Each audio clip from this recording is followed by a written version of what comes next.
My daughter broke her arm over the Easter weekend, and I found out via WhatsApp. It was Saturday morning. I received a WhatsApp. I read it. It said, "Your daughter's fallen.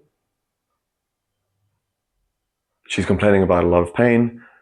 We're at the hospital waiting for the outcome of the x-rays." I was shocked. I looked down, I reread the message. After the second time of reading it, this lead weight dropped in my stomach, and at the same time, the anger started building, boiling, frothing up within me until it was coming out of my eyes.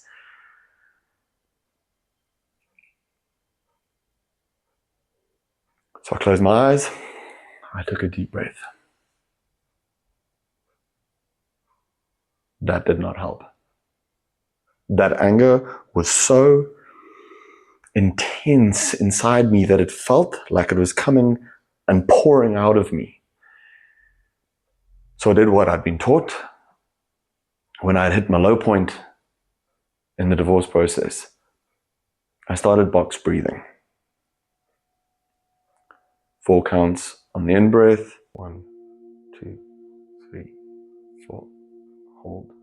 1, 2, 3, 4. Out. 1, 2, 3, 4. Hold.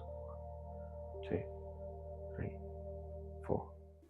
And what I realized is that anger I was feeling was just a reaction. And it was a reaction to my fear. I was scared.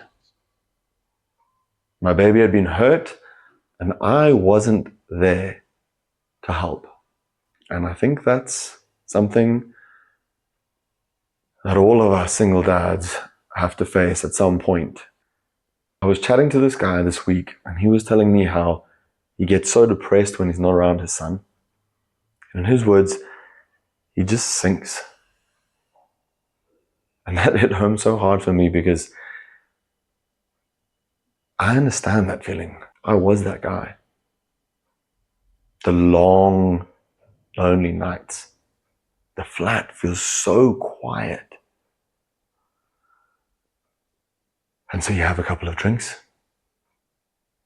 Anything to stop that deafening silence.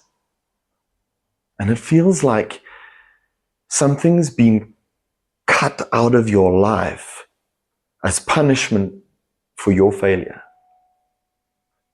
I'm sure every guy watching this video has had that same experience. You're not there, you find out that your kid's been hurt, and that anger rushes in and you cannot stop it. That rage grows so quickly. But the thing is,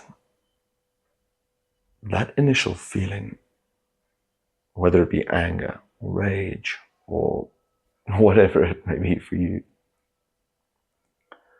is very seldom what's lying underneath. That box breathing for me helps to downregulate your nervous system. And it helps you to identify what's underneath that anger. For me, I was scared. My baby was hurt, and I wasn't there for her. I couldn't protect her. And identifying the underlying feeling is more important than you realize. So if you're the dad that sinks when the kid's not around, that drinks, that sulks, that feels like a part's been removed,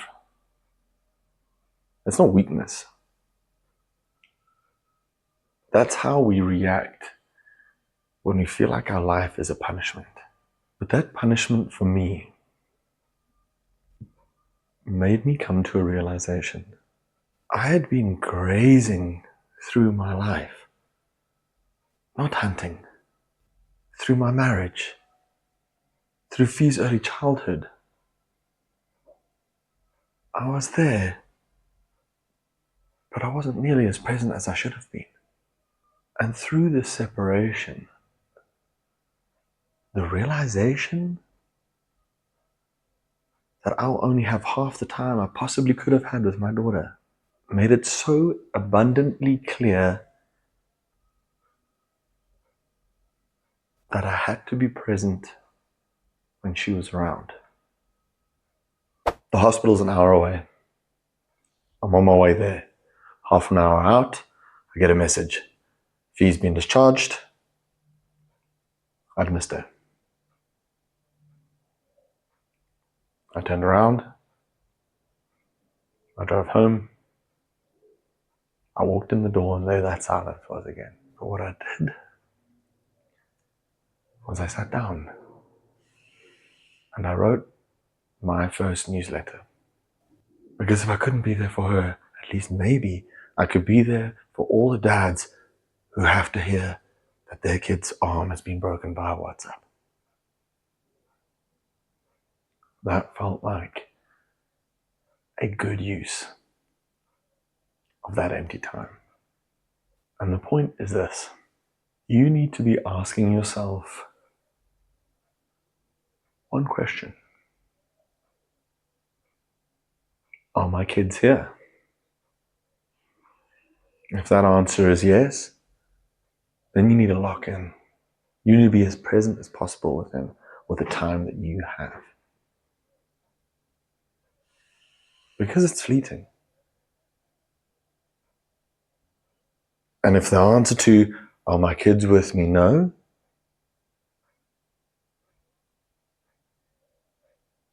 then what is the next step? What is the next step that's going to move the needle on the life that you are building? Because you've got a second chance.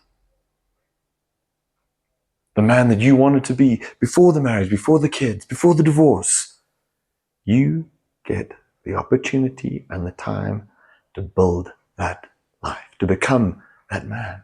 The most advanced thing you can do to start moving that needle is also the simplest. Ask for help.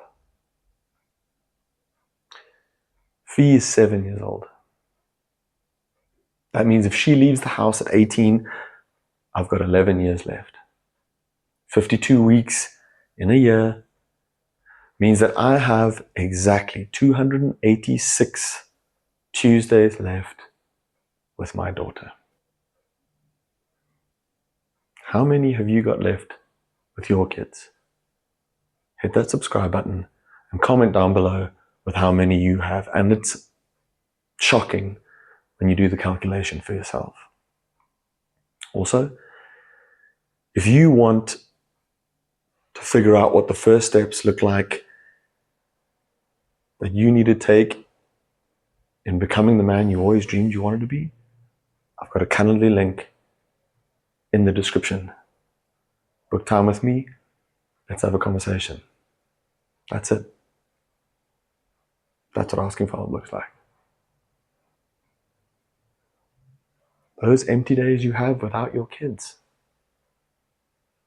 are an absolute gift. They're yours. Use them like you mean it.